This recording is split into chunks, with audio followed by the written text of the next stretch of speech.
পটাশপুর পূর্ব মেদিনীপুরের কাঁথির পটাশপুরের দুই বিজেপি নেতাকে মারধরের ঘটনা, মারধরের অভিযোগ। তৃণমূলের বিরুদ্ধে মারধরের অভিযোগ, আক্রান্ত বিজেপির মণ্ডল সভাপতি এবং কোষাধ্যক্ষ।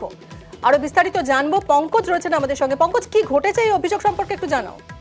দেখো, আমি তোমাকে জানিয়ে রাখি, গতকাল সন্ধ্যায় যেখানে কাঁথি জেলার যে বিজেপি দলীয় কার্যালয় রয়েছে, সেখানে দলীয় কার্যালয়ের কাজকর্ম সেরে এসে কিন্তু তাদের দলীয় যে বিজেপির ফেস্টুন এবং ব্যানার নিয়ে একটি গাড়িতে করে মারিচদা হয়ে কালীর বাজার হয়ে আরগলের দিকে আসছিল দুইজন বিজেপি কর্মী, আরগলের মণ্ডল সভাপতি রবীন্দ্রনাথ জিন্দা এবং শ্যামল জেনা কোষাধ্যক্ষ। তখনই তাদেরকে গাড়ি রাস্তার মধ্যে কাঠের গুঁড়ি ফেলে এই কালীর বাজারে কয়েকজন দুষ্কৃতীরা তাদের গাড়ি আটকে রেখে কিন্তু মারধর করে, এমনটাই অভিযোগ করছে। বিজেপির পক্ষ থেকে যেটা অভিযোগ করছে যে তৃণমূলের আশ্রিত দুষ্কৃতীরা তাদের গাড়ি আটকে বিক্ষোভ দেখা। এক্ষেত্রে তৃণমূলের পক্ষ থেকে তারা এই অভিযোগ অস্বীকার করেছে। তারা জানিয়েছে যে গাড়ির মধ্যে বিজেপির পতাকা নয়, শুধু বিজেপির পতাকা নয়, তৃণমূলেরও পতাকা ছিল। সেই কারণে তাদের গাড়ি আটকে রেখে পুলিশকে খবর দেওয়া হয়।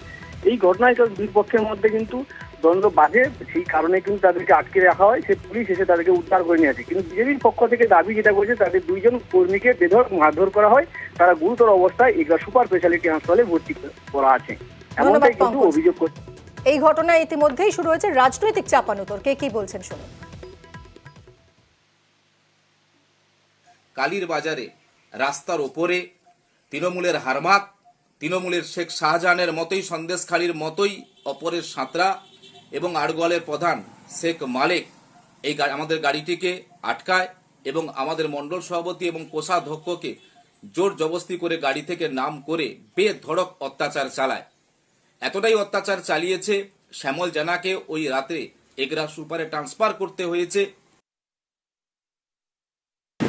বিজেপির কিছু হারমাত এই এলাকা আড়গোয়াল শুধু নয়, ভগবানপুর বিধানসভা, খেজুরি বিধানসভা জুড়ে পটাশপুর থেকে শুরু করে বিভিন্ন জায়গায় ফাঁক ছেড়ে ফেলার যে রাজনীতি তারা শুরু করেছে, তাতে আমরা বিচলিত একেবারেই নই। এই কারণে ফাঁক ছেড়ে রাজনীতিতে সফল হওয়া যাবে না।